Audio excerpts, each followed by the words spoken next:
Good afternoon, MLS listings. Welcome to the Q4 2025, statistically speaking. And Tom, back with our very good friend, Dr. Elliot Eisenberg. Yep. And thanks for joining us again. And Tom, our director of product management, fresh back from the NAR convention in Houston, with all sorts of good ideas of where to go forward. But Tom, you, like Michelle Ronco, love the numbers and the data and the economics of it all. You guys overwhelm me sometimes with your knowledge and interest levels on this. And Doctor, it's been an exciting 6 months economically, Say that again. governmentally. What's going on in AI. We've got our list of questions, that's for sure. And Tom, let's kick it off and let's see where we go today. Sure. Yeah. Well, Elliot, it's good to have you back, and Great to be here. yeah, we're excited to work through a couple of the current issues with you. So, government shutdown is now behind us, but what's the impact? What should we be looking So for? there's two impacts What of the should we shut. expect? There's two impacts. There's a short-term impact and a long-term impact. The short-term impact was pretty powerful. Government's closed, people don't get paid. People don't know how long the government shutdown would last. President Trump threatened not to pay some people their back pay for work they didn't do while they were closed. So that made people be even more nervous. So you could knock off a tenth of a point for each week. And it lasted roughly 8, 9 weeks, whatever it was, 7 weeks, I guess, six weeks, 42 days or 41 days, 43. So 6/10 of a point. I mean, and every week it gets bigger. The first week, no one notices. Second week, a little bit. By the fifth or sixth week, we've never had a shutdown last more than the one we did just now. And that was just 2 or 3 days longer than the prior record. So it seems at 40 days, it's almost a biblical number, the days of the flood, that we just can't go beyond 40. The pain becomes too intense for whatever reason. So that's going to knock off half a point, 3/4 of a point off GDP, but it'll largely come back because the refrigerator you didn't buy, well, now you're going to buy it. The car you didn't purchase, well, now you'll purchase it. You can't go back and get a haircut. Well, you and I don't need haircuts, but other people actually need the haircut. So they got to go, they're not going to go back.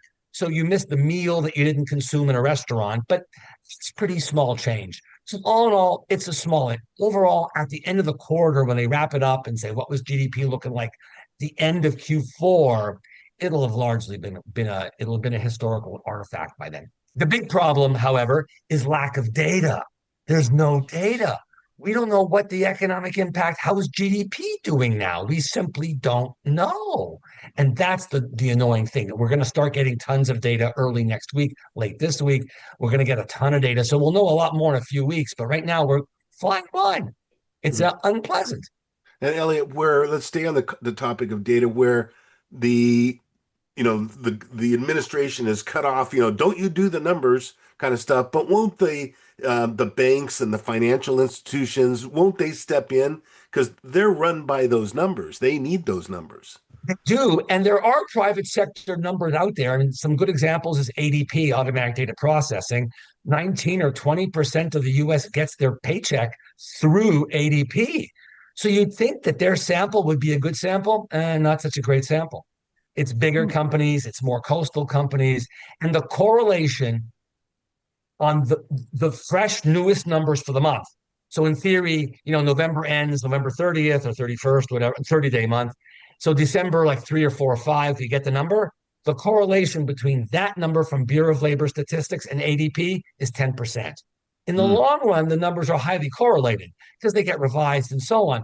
But in the short run, there's nothing out there. Oh, another firm called Revelio Labs. Their brand ADP's been doing this data for now 3 years with their new methodology since 22.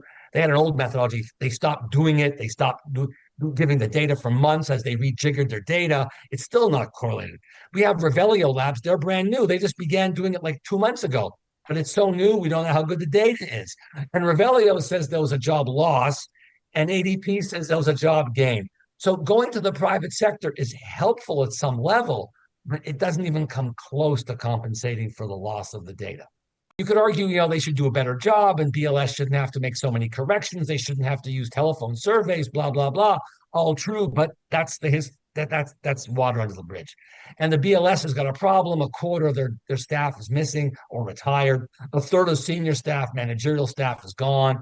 Their budget's been cut 20%. I mean, they're really laboring under some serious difficulties here. Not to make excuses for them, and then the response rates on the surveys are atrocious since COVID began.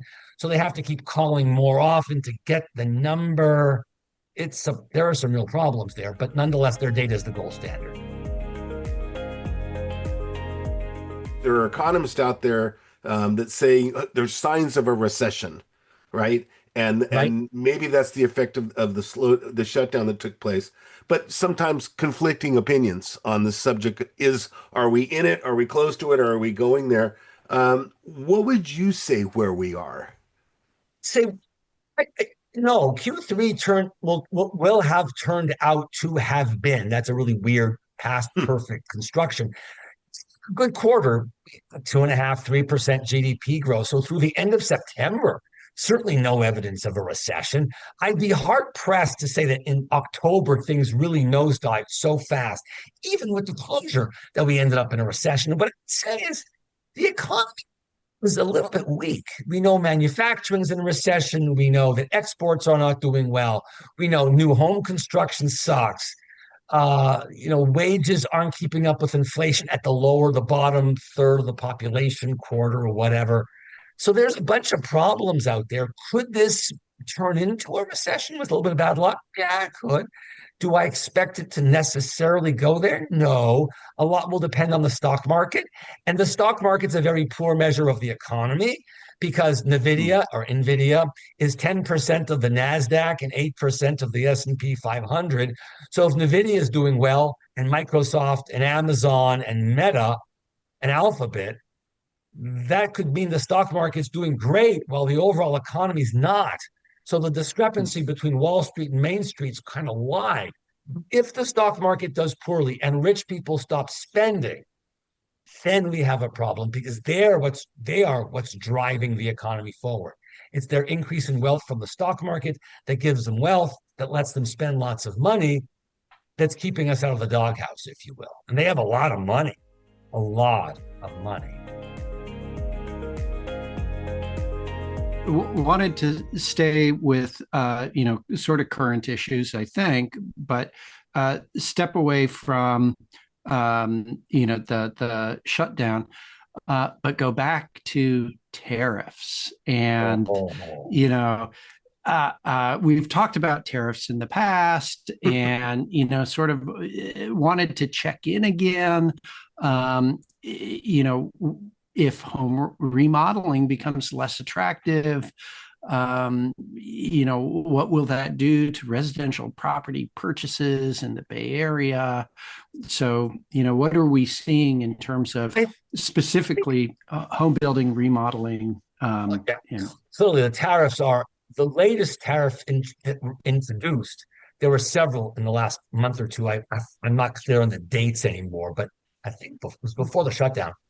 There were several. There was a softwood lumber tariff that was added on to. There was a 10% bump up from 10 to 20, if I'm not mistaken. And then in the protecting national defense, there was a tariff imposed on bathroom vanities and kitchen cabinets. So, this is going to raise the cost of home renovation, which is clearly a detriment to the housing sector. So we know the new home construction market's struggling, and now renovation's not going to be going up, that's for sure. If it holds its own, I'd be very happy camper. It may fall a little bit. So this is for the housing industry, clearly overall housing industry, not a hell. I don't think it's a disastrous hindrance. And if you look more generally at tariffs, I would say the effects have been less than we thought. Back in April, when they were introduced on April 2nd, Liberation Day or Freedom Day or whatever it was like, oh my God, hell to pay. Stock market went crazy, bond market went crazy, dollar collapsed. It was a trifecta of disaster. Then Trump pulled them back and so on. And we've had luck because they haven't all been imposed. He pulls them, he raises, he brings them back, he lowers, he adjusts. And then we front ran tariffs in Q1. So we had lots of inventory. Now Switzerland's tariff just fell from 39% to 15%. So that's a much less lower tariff. And we've had deflation in some areas of the economy. We've had deflation in housing, which is the most important sector, overall home prices. And we've had deflation in energy prices. Oil prices have come down, not collapsed, but come down slightly. So we've had deflationary tendencies, which even though tariffs are going up and they're still going to go further, haven't really materialized at the global level on CPI much. So we've kind of dodged the bullet here.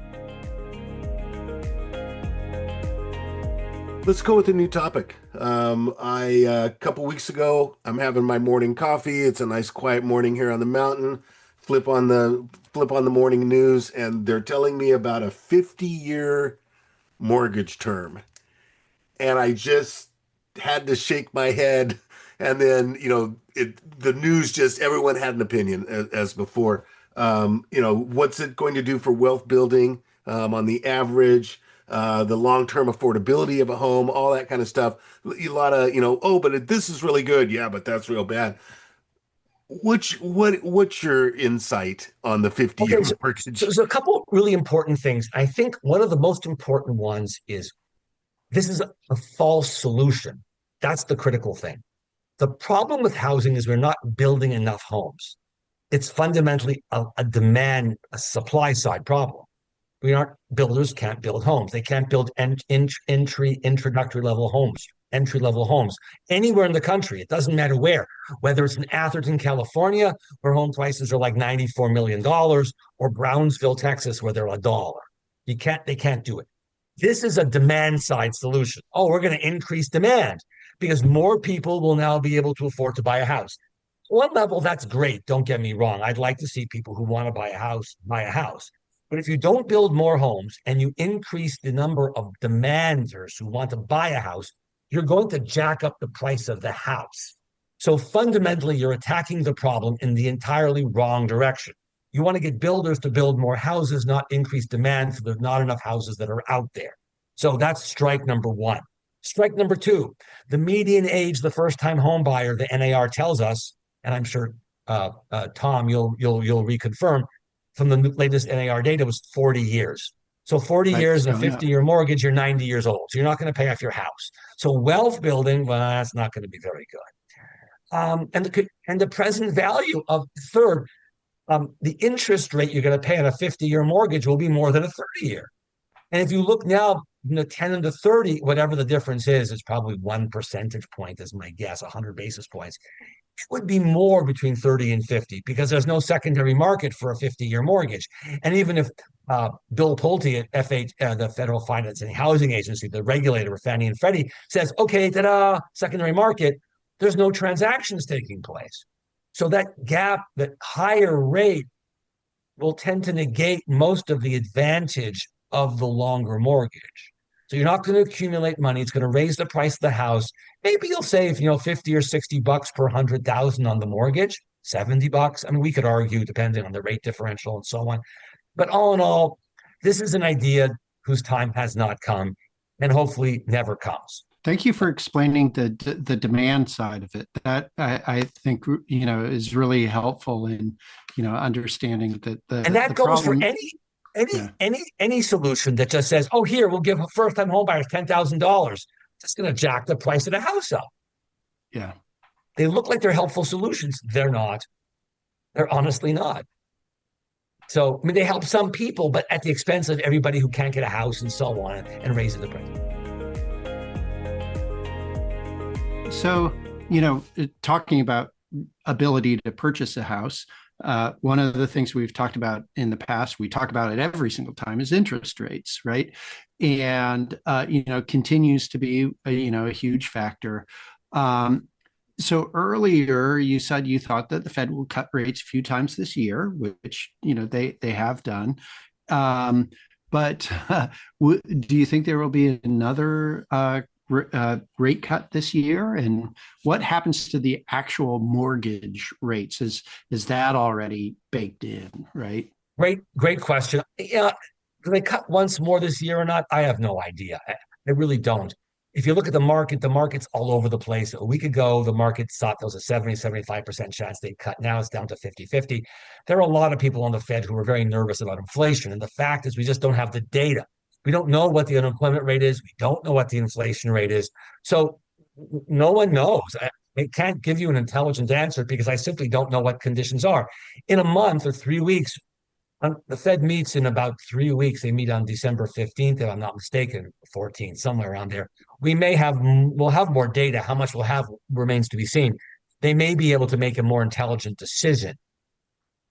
I wouldn't pay too much attention to whether they cut this year or next.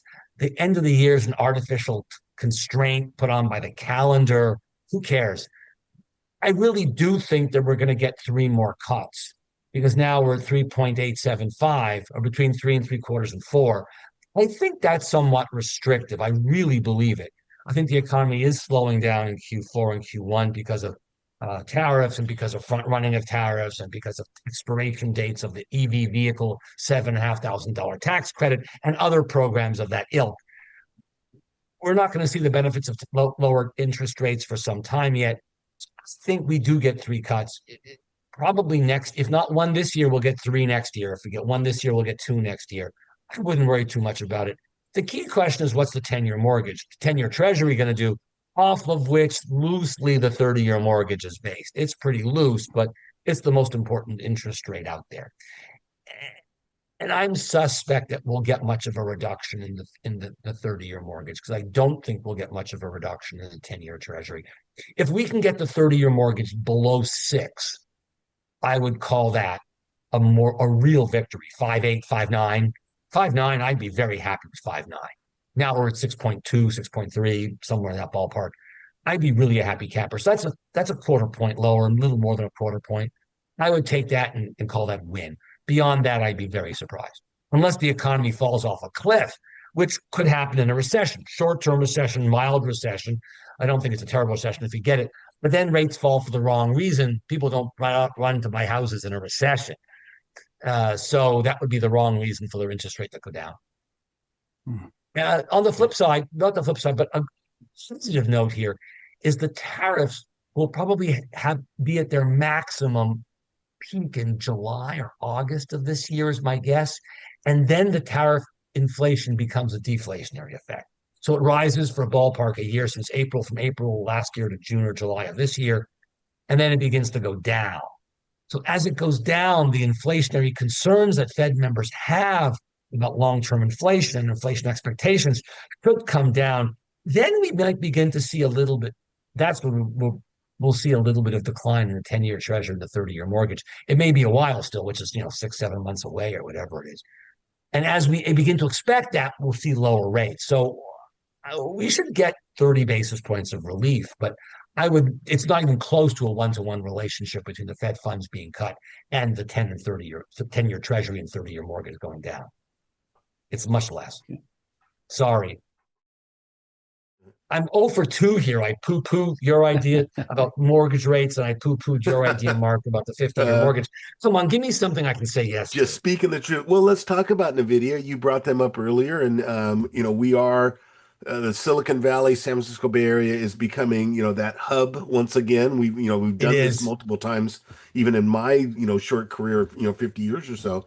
But here we are now in AI, and AI is creeping into real estate. And into the real estate technology. AI is actually creeping into the real estate. I was at an NAR AI conference, online conference, where they were saying that the office vacancy that we experienced post-COVID has now been filled in by AI, right? And so we're seeing some benefits there. I'll give you a quick one here that's going to make your throat maybe choke up a bit, but two of the top 3 country songs right now that are being purchased. They're not streamed. They're downloaded and purchased, are completely AI, right? The Breaking Rust is one band, and I forgot the other one. They're literally all AI. Books are next. I mean, movies, people. This is just the beginning of a huge process. But I broke in. I apologize. My wife says we're going to have a whole new country music award for just the AI. Sure. Right? They'll sound out a little drone or something to collect the award and walk off. certainly AI in our world is stock value, and stock value equals purchase power Yep. for real estate in Silicon Valley in the Bay Area. But is it a bubble? And how big is the bubble right now, right? Because a lot of our buyers and sellers are, they work their transactions through their stock. I'm a little concerned, and I'll tell you why I'm concerned. I'm not as concerned as I was, you know, back in 2000 with the dot-com bust, because then there were no companies that were making any money. So they were all pie in the sky firms. Now we've got real companies. We have Microsoft, Amazon, Meta, and Alphabet are the big companies, right? The main spenders in the AI space. There's OpenAI and stuff as well, but they're not a public company. Those are the mama companies, as I call them, and they're real companies. They make real money, and they're really useful, right? There's no question about it. So they're earning money. The problem is they're borrowing lots of money. They're starting to borrow because their expenditures are beyond what they can earn. And OpenAI has committed to literally $1 trillion of money, and they're only earning like 20 billion bucks a year. So there's a huge mismatch here. So the question is, will AI bring the benefits that we think it'll bring? Is one. If it does, that's great. And not only does it have to do that, then these 6 or 7 companies, including Oracle, which is on the hook for a lot of money too, have to get a large chunk of the benefits that accrue because of AI. So I'm a little suspect here. If this unfolds slowly, it may not matter. But if suddenly the market wakes up in 3 months and says, my God, these companies are way overextended over their skis, and there's no hope of them monetizing the benefits that they're telling us, well, there could be a problem here. So I'm nervous, but not terrified is the best way to put it.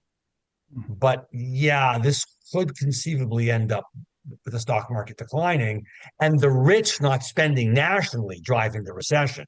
Where you are in particular, it would be worse because these options become worthless, the stock falls in value, and suddenly people pull back, right? Yeah. But again, the disconnect between Wall Street and Main Street couldn't be the reason for the concern. The concern is, are these firms just simply borrowing, not spending, borrowing too much money? That's the real concern. Got it. Absent borrowing, it doesn't much matter. There's some concern because stock market can go down, but it won't metastasize into anything particularly awful. It's Got the it. borrowing, the debt. We don't know where the debt is. That's the problem. Come on, I'm over 3 now. Wow, stock market and 50-year mortgage and lower mortgage rates. Uh, I'm you want Dr. Doom here. you want to talk ice hockey, or can we go turn Go left here at this Sharks. Go point? Sharks. Go Sharks! Exactly. What's his name? They had a guy just in the Hall of Fame. Thornton made the Hall of Fame. So See, there you go. There's a there you go. bonus. Good There's news a there. plus. Good news there. We're going to try something different, Elliot. This is a segment that we call Elliot Says. Elliot says. And this is, we want to get your comments on comments made by other guests that we've had on, statistically speaking.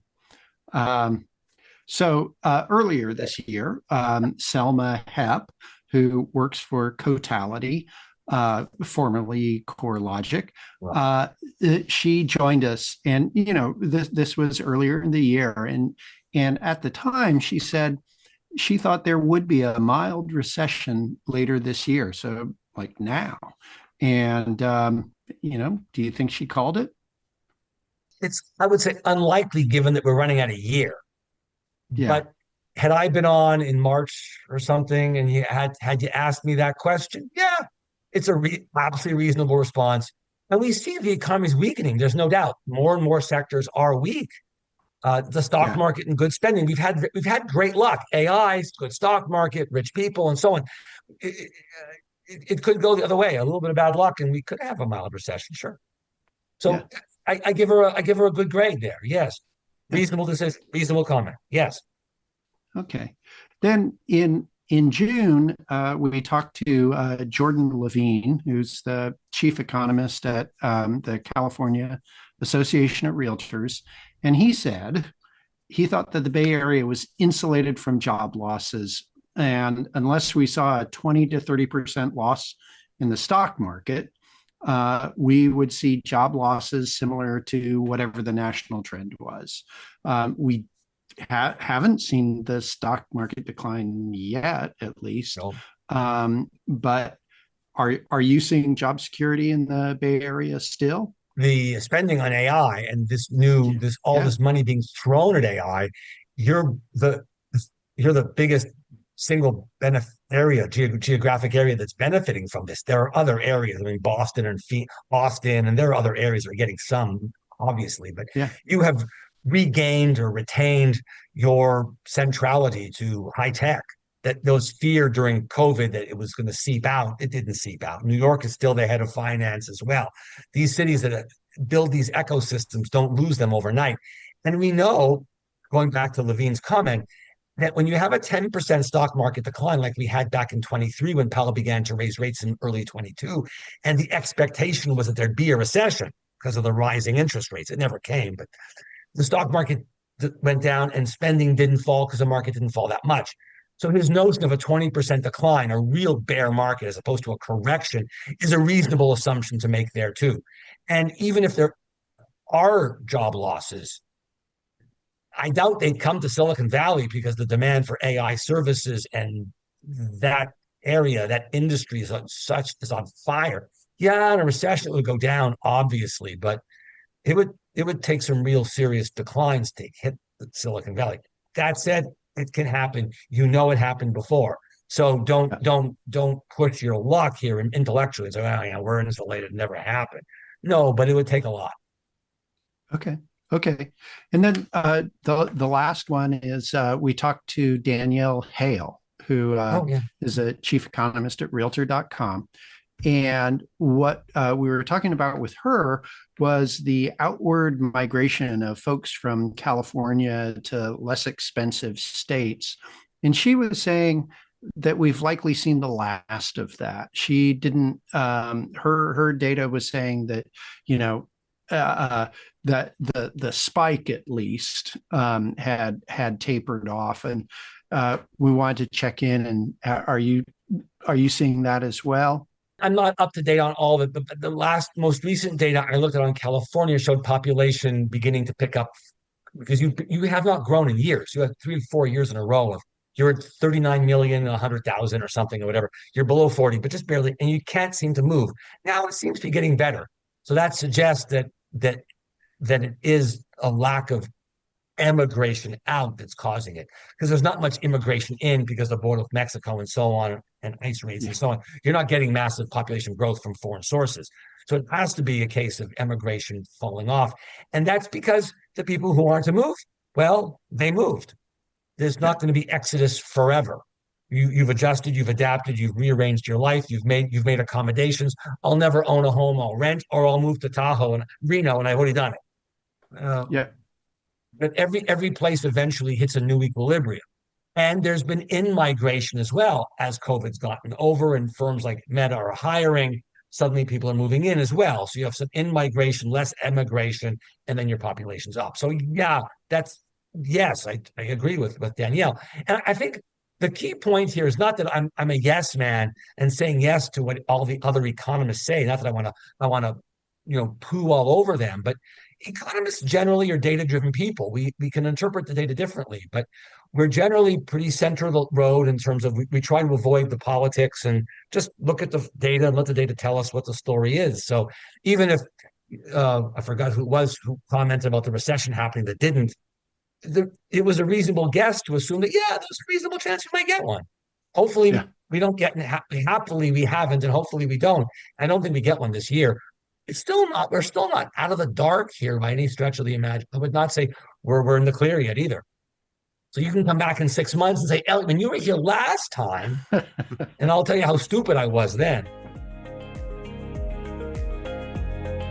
We're coming in on the end of the year. Going to be saying bye-bye to 25 here real quick. Let's take a look at 25 and compare it to the last 3 years and really focus down onto real estate. Your comments, your thoughts on how do we compare to 24, Wow. 23, and 22 in the real estate world? Wow. Okay, that's a nice, easy question. Thank you. Finally, something easy. Wow. So 22, 23, we were coming out of COVID still. Home prices were crazy, rising very rapidly. Inventories were really starved. Interest rates were still really low. And Powell began to raise rates in March of 22. And the housing sales, existing home sales began to collapse in 22. And all of 22 was a straight line down from roughly 5.5, 6 million homes to 4 million homes. And we've never recovered. So 22, the first quarter was really the last hurrah. And all of 22 was better than the remaining years because we've had now high rates. Now they're coming down. We've had high rates for a very long time and very poor sales. And now adding insult to injury in 25, we've really begun to see rising inventories. Not so much in California, from San Francisco down to San Diego. You have not seen that. But in the most of the rest of the country, you have not Oregon, not Washington. So the West Coast, not the upper Midwest or the Northeast. So think of New England and New York. Those three areas, New England, New York, the upper Midwest, and the West Coast, have avoided this problem. Everywhere else, we've seen the meaningful deterioration in the housing market because sales still stink and inventories rising, giving buyers more power, driving prices down. So you've avoided it so far because the stock market's been so good. Wealth appreciation's been really strong. Having to go to work has caused parts of it. And the upper Midwest did well. Minnesota, even Illinois, Chicago, Indiana, because those areas are relatively inexpensive compared to the East Coast and the West Coast and so on. And the Northeast is doing well because they were clobbered during COVID. Everybody ran away from the high density apartment condo living in New York City and Boston to move somewhere else. But now you've got to go back to work. So you're going, and Miami and Phoenix and Dallas and Houston and Austin got very expensive. So well, then I got to go back, and it's not so cheap to live in the South. I'll go back to the Northeast or Upper Midwest. Maintaining that focus on the real estate industry as a whole, how do you see 26 lining up? I mean, I don't think 40 days of shutdown have affected our market, kind of thing, and that sort of stuff. And the retailers are saying we're going to have a great Christmas and out there. But when it comes to real estate, would you expect the same, trend lines that we experienced in 25 moving into 26? Generally, I think generally I do. And the most important was I wouldn't be surprised at all if year over year home price appreciation actually turns negative in 26, early 26, because I think that there'll be increased inventory come the first of the year. I mean, the calendar drives the behavior of buyers and sellers, right? And no one puts their house on the market in early November because you've got Thanksgiving, Christmas, New Year's. So we're all, drinking spiked eggnog, which is my favorite food on the planet. And I'll drink a gallon of it and then gain 47 pounds. But I love eggnog spiked with bourbon or something, right? No one's putting their house on the market. So I think Jan 1 comes and lots of homes come on the market, increasing months of inventory and likely pushing down home price appreciation into mild depreciation. Necessarily in Silicon Valley again, don't get me wrong, because you're somewhat weird, along with Aspen, right? New York City. These are cities that have unique properties because of the occupants of them and how much they rely on stock prices or wealth. Aspen is wealth. It can be California wealth or New York City wealth or Chicago wealth, but it's wealth. And then Boston, and New York depends on bonuses, stock market bonuses, pay bonuses to financial firms. You are an abnormal, weird market. Lovely, and you know your characteristics, and you know what's driving your prices. It's IPOs and option prices that are really driving the behavior of stock prices, home prices, and sales. You say we're weird, but we think we're worth it. Kidding aside, you are. There's no question. America benefits, the world benefits from what you guys do. If you drive into Trenton by train, there's a sign that says Trenton makes, the world takes. This is an old sign. But you could just as easily now take that sign and transport it from Trenton and put it somewhere between San Francisco and Silicon and San Jose. Because what you Yeah. do is we all benefit every day from the cool technology that you give us. Elliot, as our agents get ready for that 2026 marketing push, what should they be keeping their eyes on, and what topics do you think they should be absorbing right now to have those discussions with their prospective buyers and sellers? I think the most important thing is months of inventory. That's always should be the number one thought in every realtor's mind. If you have one piece of data to look at, it's months of inventory, because total inventory is just supply. Great. What's demand? You need the intersection of supply and demand, that golden spot right there. That's the intersection. It's months of supply. If it starts to drift up, you have less pressure on home prices, and home price appreciation slows. If it falls, by contrast, you're going to have increased pressure on and home prices will go up. So explain that to buyers, one, right? They're very important. Two, Tom's comment about interest rates. Don't confuse the short end of the yield curve, the Fed funds rate, with the long end of the yield curve, the 10-year Treasury and the 30-year mortgage rate. They're barely correlated. There's nothing similar about them. The long-term interest rate is going to depend on inflation expectations. This is important because Powell is going to be replaced in June. On June 1st, he's gone, and the new person comes. And President Trump will appoint this new person probably by the end of the year somewhere, and they'll have Senate confirmation hearings in January and be approved by the Senate in February or January. For several months, we're going to have two different leaders. We'll have the current Hale, the outgoing guy, and the person Trump appoints, the incoming person, kind of battling it out. If the incoming person's well behaved, they'll be off stage and let Hale do what he wants for 4 more months. But there could be a problem there. And if the new person poos all over Powell, this is going to be bad, because then he replaces Powell, and all the people on the committee who like Powell will be angry at this person. So there's a lot of uncertainty involving the Fed. Also, Lisa Cook was fired by Trump. The Supreme Court prevented her from being fired, and is going to have a court case about her in February. So there's a lot of uncertainty on the makeup of the composition of the Fed. Hopefully the Fed retains its independence.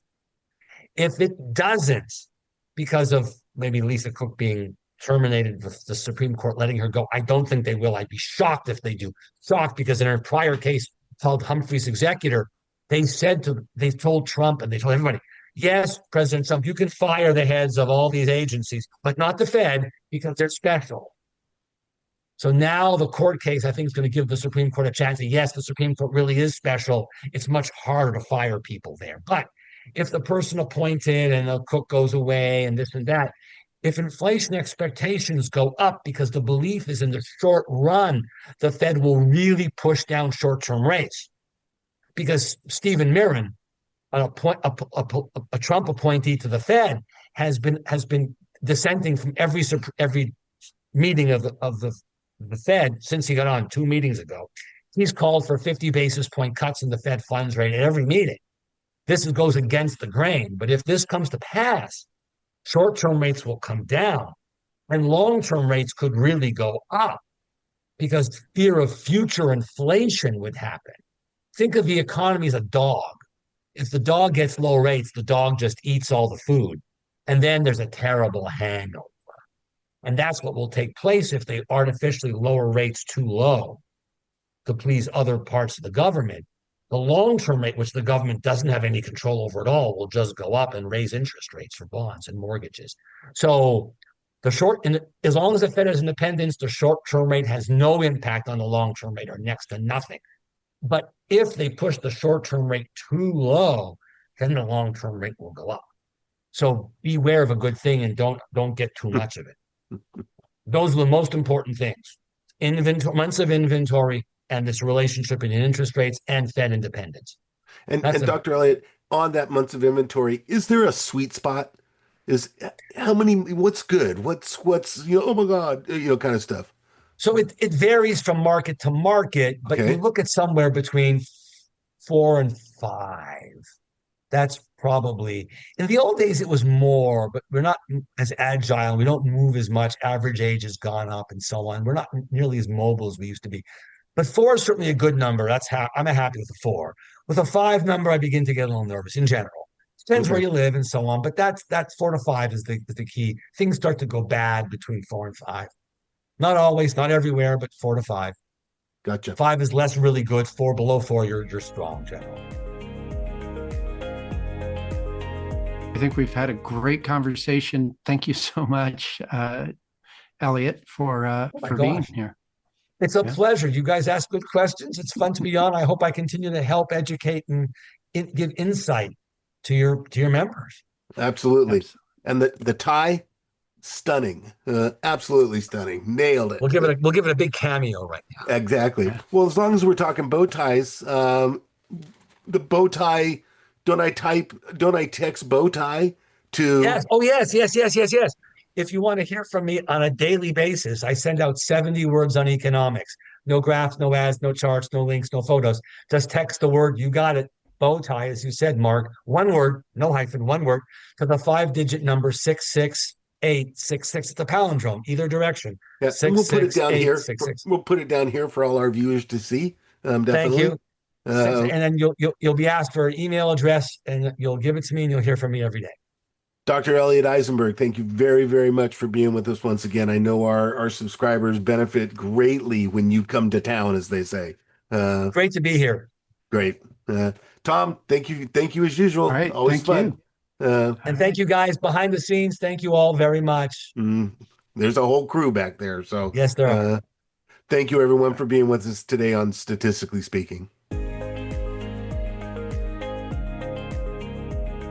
Make sure to check out our Pro Support page for additional videos on a full range of topics. And don't forget to click that subscribe button on our MLS Listings YouTube page.